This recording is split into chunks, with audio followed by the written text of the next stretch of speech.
Bismillahirrahmanirrahim. Assalamualaikum warahmatullahi wabarakatuh. Selamat pagi Ananda semua dan Bapak Ibu guru pendamping yang ada di sekolah.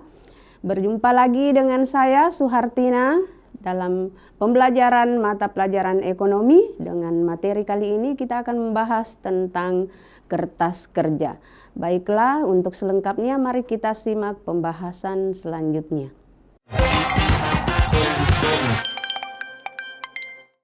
Kertas kerja adalah tahapan pengiktisaran dalam siklus akuntansi perusahaan jasa, di mana kertas kerja ini dibuat setelah kita membuat jurnal penyesuaian.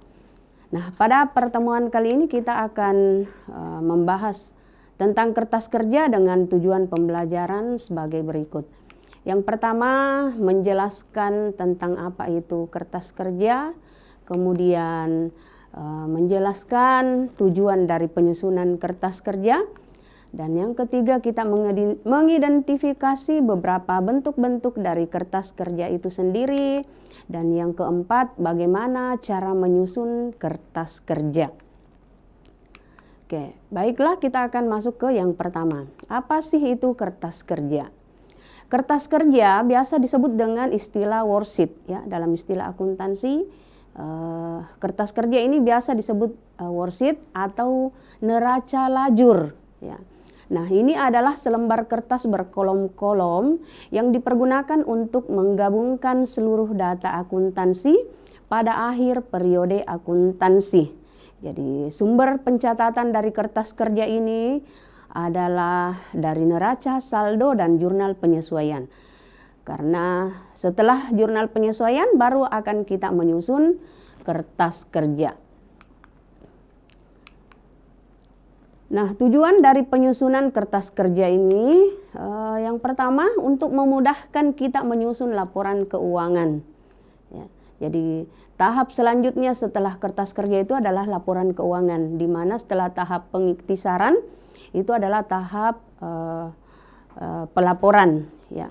Nah, kemudian yang kedua, menggolongkan dan meringkas informasi dari neraca saldo dan data penyesuaian sehingga merupakan persiapan sebelum menyusun laporan keuangan yang formal. Dan yang ketiga, memudahkan kita menemukan kesalahan yang mungkin terjadi ketika kita membuat jurnal penyesuaian. Nah, itulah tadi manfaat-manfaat dari penyusunan kertas kerja. Nah, untuk menyusun kertas kerja ini ada beberapa bentuk-bentuknya. Jadi kita bisa memilih yang mana yang paling mudah kita gunakan dan memudahkan kita nantinya untuk menyusun laporan keuangan. Yang pertama ada kertas kerja 6 kolom. Ya. Kemudian ada kertas kerja 8 kolom. Kemudian ada kertas kerja 10 kolom dan ada kertas kerja 12 kolom. Nah, mari kita lihat bentuk masing-masing 6 kolom itu seperti apa dan 8 kolom, 10 kolom, serta 12 kolom. Nah, ini adalah kertas kerja 6 kolom. Ya, kalau kita hitung, ya kolomnya di sini ada 8, ya, ada 8 kolom. Ada nomor akun, ada nama akun, kemudian neraca saldo, laba rugi, dan neraca. Nah, kenapa dikatakan 6 kolom? Karena ada 6 kolom yang nantinya akan terisi angka ya atau nilai, yaitu kolom debit di neraca saldo, ya, kolom kredit. Kemudian di laba rugi ada debit, ada kredit, dan di kolom neraca juga ada debit dan kredit. Jadi ada 6 kolom yang akan terisi angka dan itulah yang dihitung sehingga dikatakan sebagai kertas kerja bentuk 6 kolom. Selanjutnya 8 kolom. Ya. Nah, di 8 kolom ini yang membedakan tadi adalah kolom jurnal penyesuaian. Ya, tadi di 6 kolom itu tidak ada jurnal penyesuaian. Nah, untuk kertas kerja 8 kolom ini ditambahkan jurnal penyesuaian dan ada 8 kolom ya debit kredit yang nantinya dibuatkan ini ya yang akan ditempati untuk mencatat. Ya, itu. Kemudian yang ketiga ada kertas kerja 10 kolom. 10 kolom ini perbedaannya dengan 8 kolom tadi itu ditambahkan kolom neraca saldo disesuaikan. Ya. Di 10 kolom ini ada neraca saldo disesuaikan.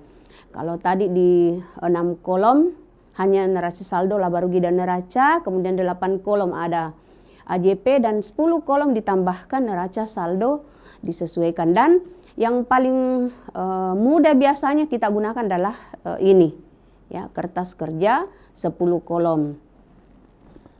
Karena di sini dianggap sudah lengkap, ya. Nah, bagaimana dengan kertas kerja yang 12 kolom? Nah, yang 12 kolom ini ada tambahan kolom perubahan modal, ya, ada tambahan kolom perubahan modal.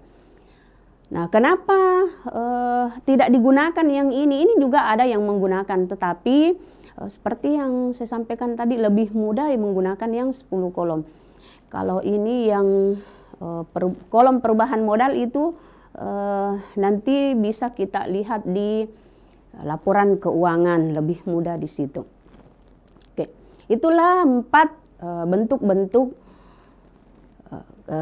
kolom, bentuk-bentuk dari kertas kerja ini. Nah, bagaimana menyusunnya?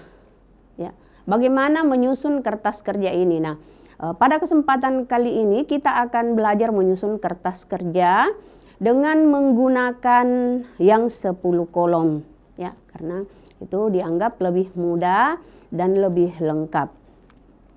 Ya, kertas kerja 10 kolom. Nah, yang pertama yang harus kita lakukan adalah memasukkan saldo-saldo yang terdapat dalam neraca saldo ke kolom neraca saldo. Oke, nah, sumber dari pencatatan atau penyusunan kertas kerja ini itu adalah neraca saldo dan jurnal penyesuaian. Ya, jadi sumbernya adalah neraca saldo dan jurnal penyesuaian. Nah, untuk yang pertama yang harus kita lakukan adalah memasukkan saldo-saldo yang terdapat dalam neraca saldo ke kolom neraca saldo. Itu yang harus kita lakukan. Ini sangat mudah karena hanya memindahkan saja. Ya, jadi kita pindahkan saja dari kolom neraca saldo ke kolom kertas kerja. Jadi di situ ada nomor akun, di neraca saldo ada nomor akun, ada nama akun, kemudian debit kreditnya. Itu langsung saja dipindahkan, ya. Jadi apa yang ada di kolom neraca saldo ini itu langsung saja kita pindahkan semuanya. Jadi nomor akun kita pindahkan ke sini, ya. Kemudian nama akunnya, ya. Kemudian nilainya debit itu langsung ke sini dan nilainya kredit langsung di kolom kredit, ya. Jadi dimasukkan saja langsung tanpa ada hal-hal lain yang perlu diperhatikan. Apa yang ada di kolom neraca saldo ini itu maka dipindahkan semua masuk ke kolom neraca saldo yang ada di kertas kerja. Jadi itu tahapan pertama. Hanya sampai di sini, ya, hanya sampai di neraca saldo.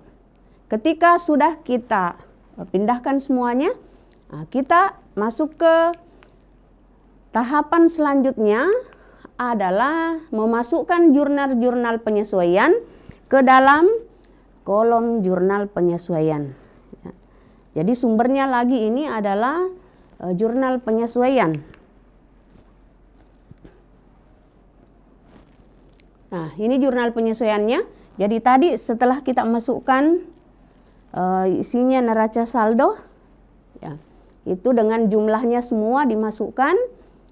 Nah, sekarang kita pindahkan dari jurnal penyesuaian ke kolom jurnal penyesuaian yang ada di kertas kerja, ya. Nah, di sini kita harus masukkan satu-satu. Di jurnal penyesuaian ada 4 akun yang muncul. Nah, bagaimana caranya? Kita lihat yang pertama. Di sini ada beban perlengkapan, ya. Beban perlengkapan dengan posisi debit 75.000. Nah, ini dalam ribuan rupiah, ya. Dimasukkannya ke kertas kerja itu dalam ribuan rupiah, artinya nolnya 3 kita kurangi. beban perlengkapan, ya. Kita cari ada tidak beban perlengkapan di neraca saldo tadi. Kita perhatikan dari kas sampai sebelum jumlah, ternyata tidak ada beban perlengkapan. Sehingga perlu kita tambahkan di kolom di bawahnya jumlah. Jadi di sini ada jumlah. Nah, kita tulis beban perlengkapan, ya. Beban perlengkapan, kemudian langsung lihat kolom penyesuaiannya, kolom debit. Di sini kita tulis, ya, 75.000. Ya, itu yang pertama. Kemudian jadi ini sudah kita pindahkan. Yang kedua, perlengkapan. Di jurnal penyesuaian ada akun perlengkapan. Kita lihat di neraca saldo ada tidak perlengkapan, ya. Ternyata ada di nomor akun 112 itu ada perlengkapan. Maka ini di kolom jurnal penyesuaian, di kolom kredit, karena di jurnal penyesuaiannya nilainya juga kredit, maka kita juga tulis kredit di kolom kertas kerjanya, ya, 75.000. Maka akun perlengkapan juga sudah kita pindahkan. Kemudian akun selanjutnya adalah beban penyusutan peralatan. Kita cari ada tidak di nama akun yang kita posting tadi dari neraca saldo, ya. Beban penyusutan peralatan, ternyata tidak ada beban penyusutan peralatan. Maka kita tambahkan lagi di bawahnya, ya, beban penyusutan peralatan, karena di jurnal penyesuaian nilainya berada di kolom debit, maka kita juga tulis di kolom jurnal penyesuaian di kertas kerja nilainya di debit, ya, 200.000. Oke, beban penyusutan peralatan sudah kita pindahkan. Kemudian akun selanjutnya adalah akumulasi penyusutan peralatan.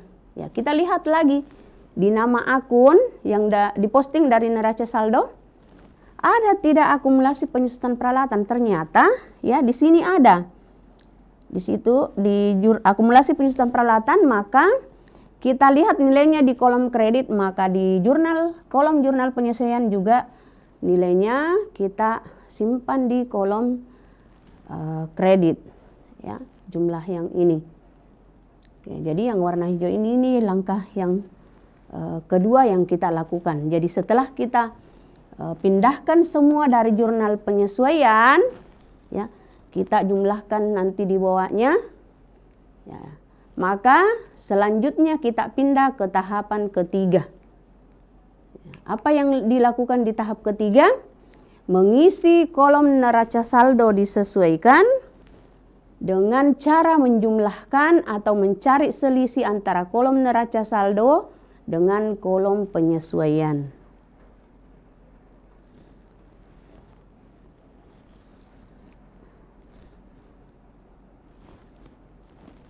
Ya. Nah, ini kertas kerjanya. Ya, kertas kerja sebagian, ya, dalam ribuan rupiah, artinya nolnya 3 kita hilangkan. Nah, setelah tadi kita lakukan tahap pertama, tahap kedua, hasilnya seperti ini, ya. Nah, tahap ketiga yang mau kita lakukan adalah mengisi kolom neraca saldo disesuaikan ini, ya, yang berwarna orange, ya. Nah, bagaimana caranya? Kita selisihkan atau kita jumlahkan antara kolom neraca saldo dan kolom jurnal penyesuaian. Nah, caranya bagaimana? Kita lihat per akun, ya. Misalnya nomor akun 111 ada kas, di neraca saldo ada debit 15 juta, ya. Kemudian di jurnal penyesuaiannya ternyata tidak ada. Jadi ini langsung saja kita pindahkan dengan posisi yang sama, karena di neraca saldonya debit, maka di neraca saldo disesuaikan juga kita debit, ya, 15 juta.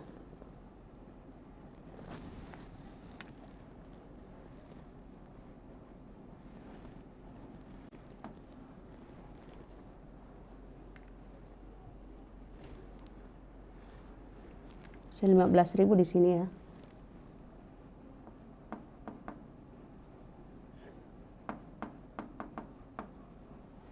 Ya. 15. Kemudian akun selanjutnya, akun 112 ada perlengkapan.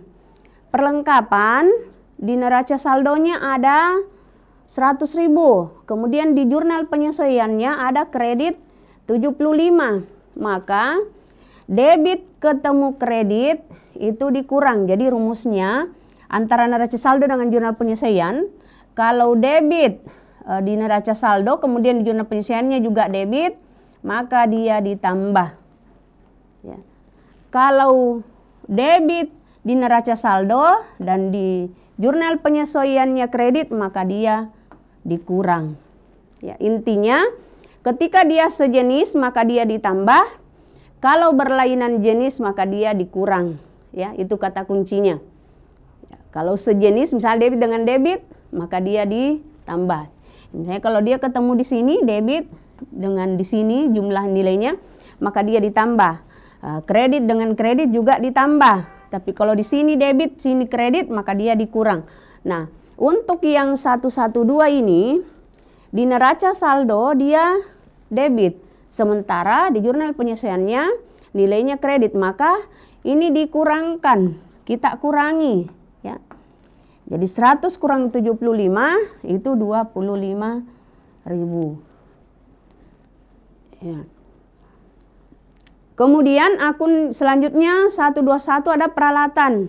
Ya. Peralatan di neraca saldo ada 4 juta. Di jurnal penyesuaiannya tidak ada, maka langsung saja kita pindahkan. Ya. Ini kita pindahkan langsung ke debit karena di neraca saldonya tadi debit. Kemudian akumulasi penyusutan peralatan. Akumulasi penyusutan peralatan di neraca saldo ada kredit. Ya. Ini ada kredit, kemudian di jurnal penyesuaiannya juga kredit. Karena dia sejenis maka kita jumlahkan. Ya, 40 tambah 200 itu 240 posisi kredit. Ya. Selanjutnya, beban perlengkapan. Ya, beban perlengkapan tidak ada di neraca saldo, adanya hanya di jurnal penyesuaian, maka langsung saja kita pindahkan. Ya. Ini debit, begitupun dengan beban penyusutan peralatan hanya ada di jurnal penyesuaian, maka langsung saja kita pindahkan dengan posisi yang sama, ya, yaitu debit. Ya. Itulah tahapan ketiga. Ya, jadi tidak disinilah kuncinya, ya, neraca saldo disesuaikan. Untuk mengetahui nanti nilai yang ada di kolom laba rugi dan kolom neraca, itu kuncinya di neraca saldo disesuaikan. Jadi ketika nilai yang kita masukkan di neraca saldo disesuaikan ini tidak tepat, maka akhirnya nilai yang ada di kolom laba rugi maupun di neraca juga itu pasti tidak tepat. Oke.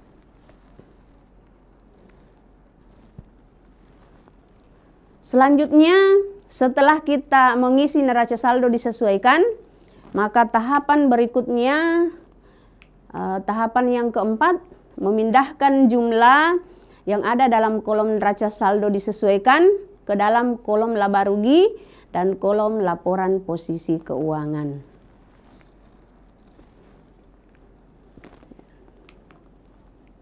Nah, jadi ini. Tadi tahapan ketiga kita sudah isi neraca saldo disesuaikannya. Nah, sekarang kita langsung isi kolom laba rugi dan kolom neracanya. Nah, bagaimana caranya? Itu kita fokusnya di kolom neraca saldo, ya. Jadi kita fokusnya di kolom neraca saldo ini. Ya, di kolom neraca saldo. Nah, bagaimana kita pindahkan? Karena tidak semua yang ada di neraca saldo itu masuk semua di laba rugi. Begitupun dengan neraca, jadi harus kita pilih. Nah, bagaimana caranya? Jadi untuk yang masuk di kolom laba rugi itu adalah akun nominal. Ya, masih ingat ya yang mana akun nominal? Ya, akun nominal yaitu akun pendapatan dan akun beban. Ya, jadi semua pendapatan dan beban itu jumlahnya nanti akan kita masukkan di kolom laba rugi. Sementara selain itu, yaitu akun realnya, akun neraca, ya, jadi aktiva, utang, modal, dan prive itu masuk di kolom neraca. Jadi dilihat akunnya apa, apakah dia akun nominal. Kalau dia akun nominal maka jumlahnya, ya, nilainya akan kita masukkan ke kolom laba rugi. Kalau dia akun aktiva, dia masuk aktiva, utang, modal, dan prive, maka kita masukkan di kolom neraca. Nah,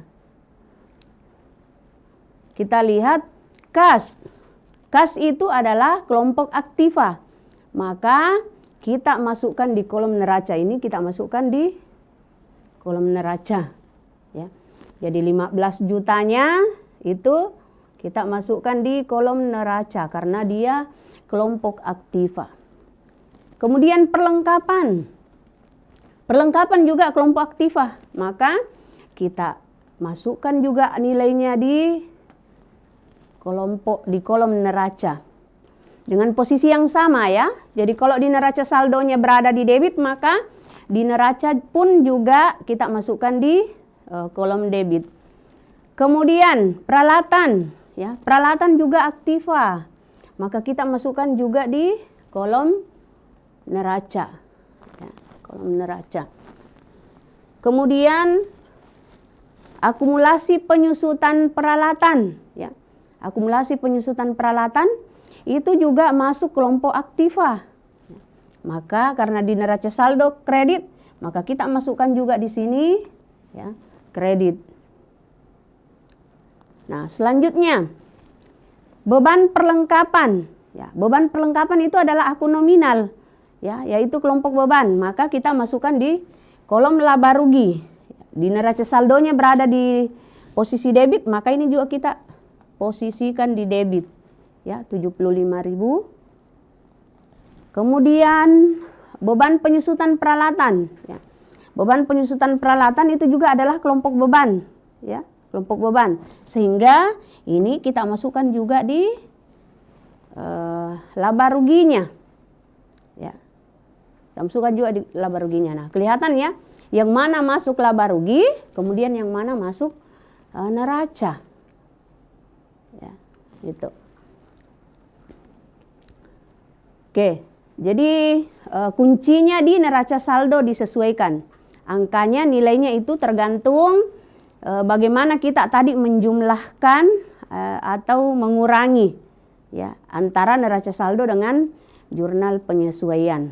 Nah, setelah kita pindahkan, kita pilih yang mana masuk laba rugi dan neraca, itu selanjutnya apa? Oke. Nah, selanjutnya kita jumlahkan kolom rugi, laba rugi dan posisi neracanya.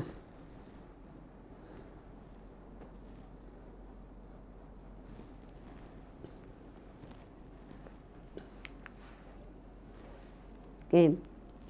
Nah, ini yang berwarna kuning, ya, di bawahnya. Ini kita jumlahkan. Nah, di neraca saldo itu dari tadi, ya, sudah ada memang. Nah, posisi debit dan kreditnya itu selalu sama, ya. Jadi debit dengan kreditnya itu selalu seimbang. Begitupun di jurnal penyesuaian, di kolom jurnal penyesuaian juga kolom debit dan kreditnya juga selalu sama. Di neraca saldo disesuaikan juga selalu sama antara kolom debit dan kolom kredit. Sementara di kolom laba rugi, ya, perhatikan kolom laba ruginya di sini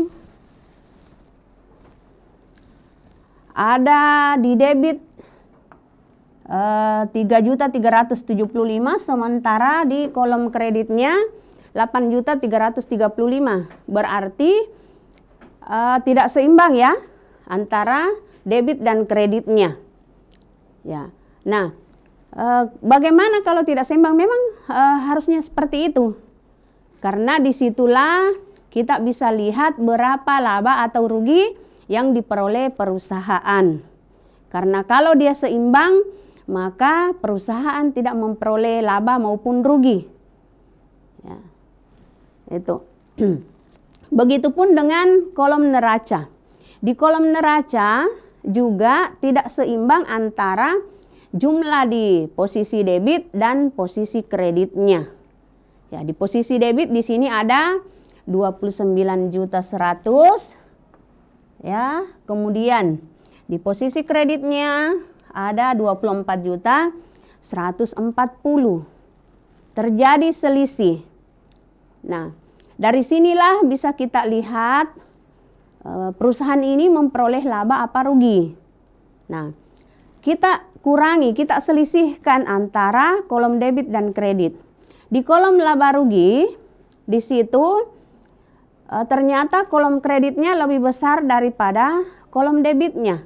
Jadi 8.335.000 kita kurangi dengan 3.375.000. Ternyata selisihnya itu 4.960.000.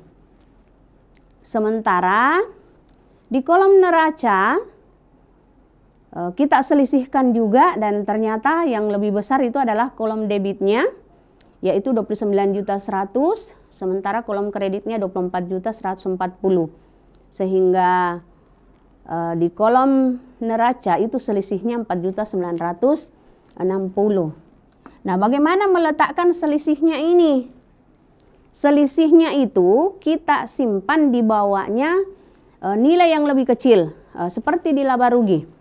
Karena jumlah di kolom debit lebih sedikit, ya, lebih rendah daripada di kredit, maka selisihnya itu kita simpan di posisi debit, ya.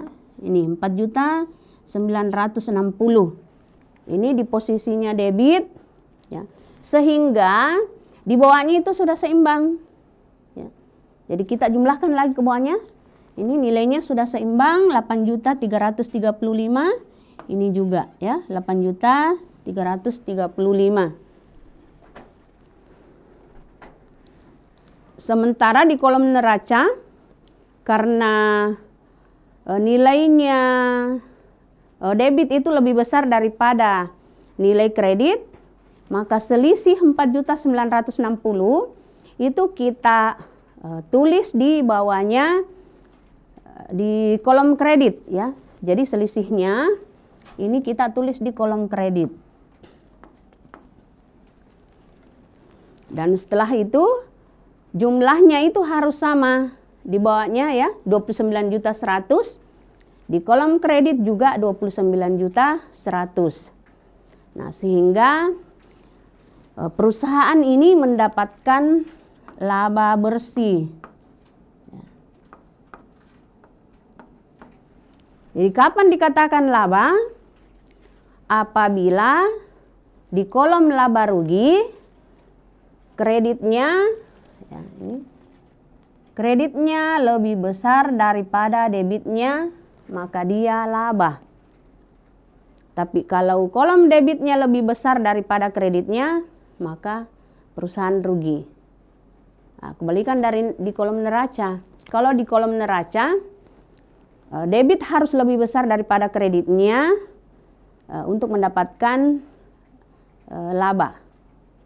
Ya, jadi seperti posisi yang sekarang ini, selisihnya itu 4.960.000, itu mendapatkan laba. Ya, jadi selisihnya itu kelihatan berjauhan, ya. Jadi di laba rugi selisihnya ada di posisi debit, sementara di neraca berada di posisi kredit. Tapi kapan selisihnya itu berdekatan di sini, maka perusahaan tersebut memperoleh rugi. Ya. Nah, itulah cara menyusun kertas kerja. Ya, ini kertas kerja 10 kolom. Jadi ada neraca, kolom neraca saldo 2 kolom, kemudian jurnal penyusunannya juga 2. Neraca saldo disesuaikannya 2. Laba rugi, neraca masing-masing 2 kolom, sehingga semua yang bertuliskan angka atau nilai itu ada 10 kolom. Ya. Ada 10 kolom. Baik, itulah pembahasan tentang bagaimana menyusun kertas kerja. Nah, selanjutnya kita akan berlatih dengan beberapa soal pilihan ganda. Ya, di mana di soal-soal ini ada beberapa soal yang menyusun kertas kerja dan ada soal yang hanya mau melihat apakah kita betul-betul sudah paham atau tidak. Kita lihat soal yang pertama. Ya, salah satu tujuan disusunnya kertas kerja adalah untuk mengetahui apakah perusahaan mengalami laba atau rugi. Nah, indikator perusahaan mengalami laba adalah, jadi ini tadi paling terakhir sekali kita bahas, bagaimana bisa kita tahu perusahaan itu mengalami laba atau rugi. Ya, jadi pertanyaan ini ketika disimak paling di akhir tadi bagaimana menentukan dia laba atau rugi, ya di situ pasti bisa menjawab. Ya. Pilihan A, jadi di sini ditanyakan indikator perusahaan mengalami laba adalah A. Saldo pada kolom laba rugi lebih besar sebelah kredit daripada sebelah debit. Ya. Kemudian B. Saldo pada kolom laba rugi lebih besar sebelah debit daripada sebelah kredit. Kemudian C. Saldo kolom laba rugi sebelah debit sama besar dengan kredit. Sementara D. Saldo pada kolom neraca sisi debit lebih besar dari sisi kredit dan selisihnya ditulis di kolom debit. Dan E. Saldo pada kolom neraca sisi kredit lebih besar dari sisi debit. Nah, kira-kira yang manakah yang menjadi indikator perusahaan tersebut mengalami laba? Silakan, mungkin ada yang mau menjawab dengan memberikan penjelasan.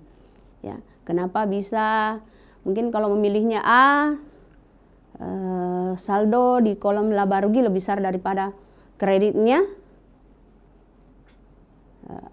sebelah kreditnya lebih besar daripada sebelah debitnya, atau saldo pada kolom laba rugi lebih besar sebelah debit daripada sebelah kreditnya, dan seterusnya. Jadi ini pertanyaannya ketika menyimak tadi paling terakhir, ya pasti bisa menjawab. Ya, sangat mudah. Jadi di akhir tadi ketika di kolom laba rugi saldo debit dan saldo kreditnya itu sama besar, berarti perusahaan tidak memperoleh laba maupun rugi. Ya, berarti istilahnya hanya pada titik pulang pokok, tidak ada laba, tidak ada rugi karena pengeluarannya sama besar dengan penerimaannya.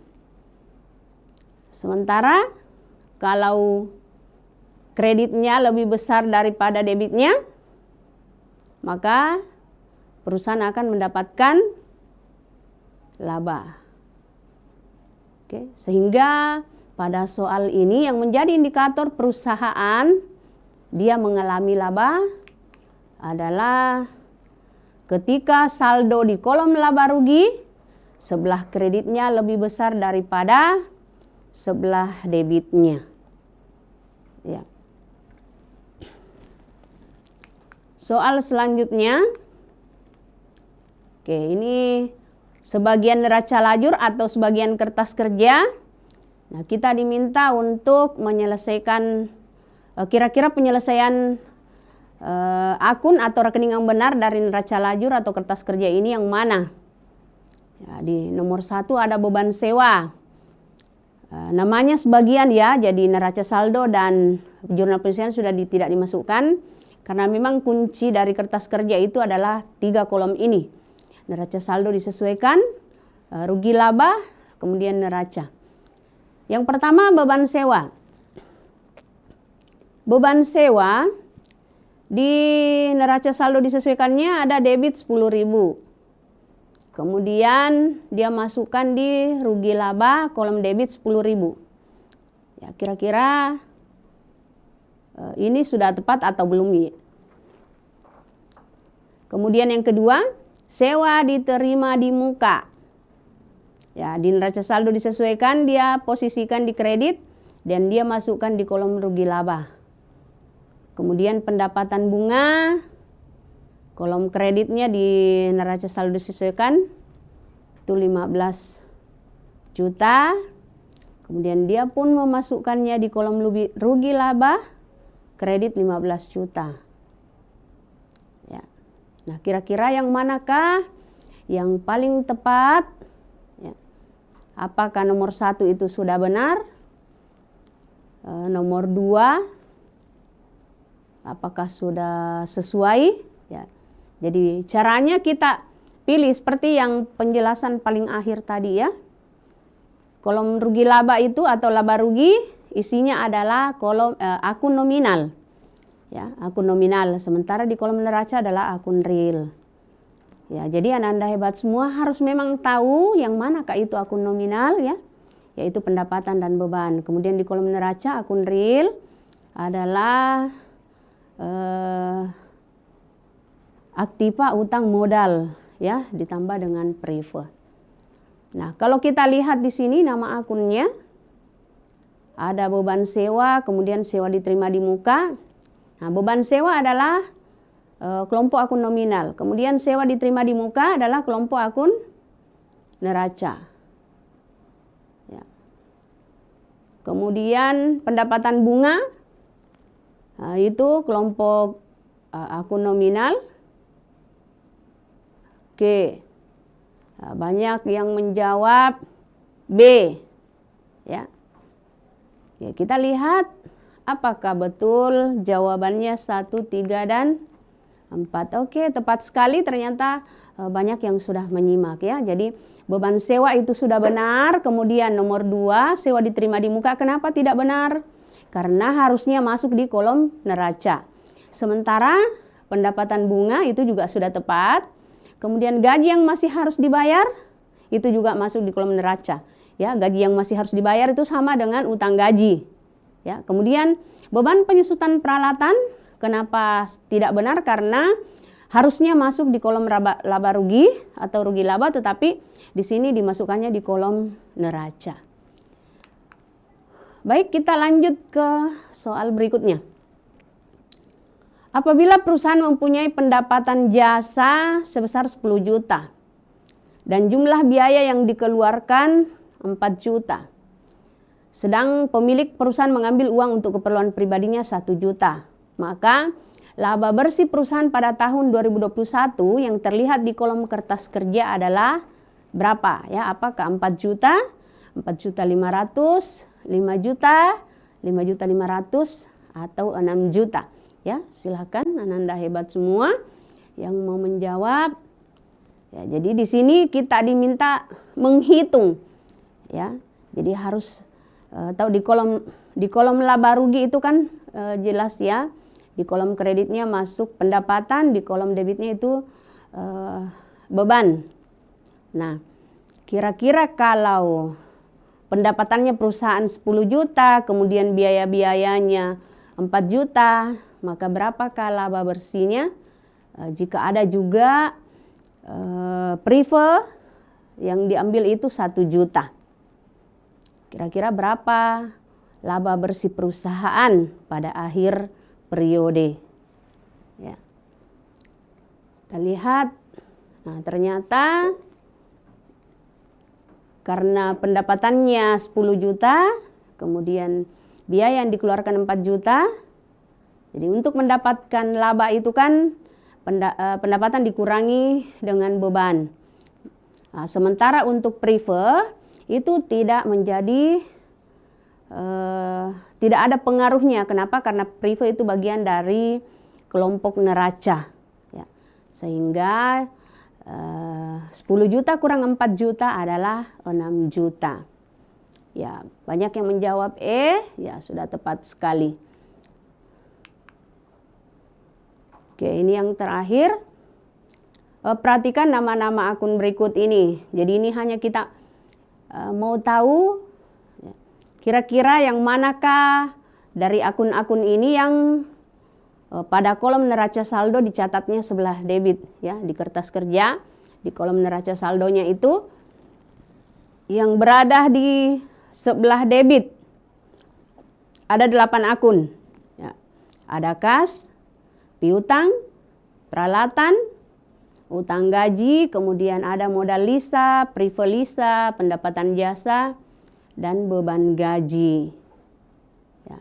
Yang manakah yang di neraca saldo itu dicatatnya di sebelah debit. Oke, kita lihat di sini kas. Kas itu kelompok aktiva ya. Kelompok aktiva. Aktiva cirinya ketika dia bertambah dia di debit, ketika dia berkurang berada di kredit. Dan aktiva itu saldo normalnya selalu di debit ya. Jadi kas aktiva, piutang aktiva, peralatan aktiva, kemudian utang gaji adalah kelompok utang, modal adalah kelompok modal, prive juga masuk kelompok modal, pendapatan jasa dia masuk kelompok pendapatan, dan beban gaji kelompok beban. Nah, kita lihat ternyata ya, jadi kas, piutang, peralatan yang di neraca saldo itu masuk sebelah debit. Ya, prive juga debit, beban gaji juga debit. Ya. Jadi kalau kita lihat pilihannya yang paling tepat memang adalah 1, 2, dan 3. Baik, itulah pembahasan kita hari ini tentang kertas kerja. Ya, semoga Ananda semua mudah untuk memahami tentang kertas kerja karena materi ini sangat mudah ya, apalagi ada Bapak Ibu guru pendampingnya di sekolah yang selalu mendampingi.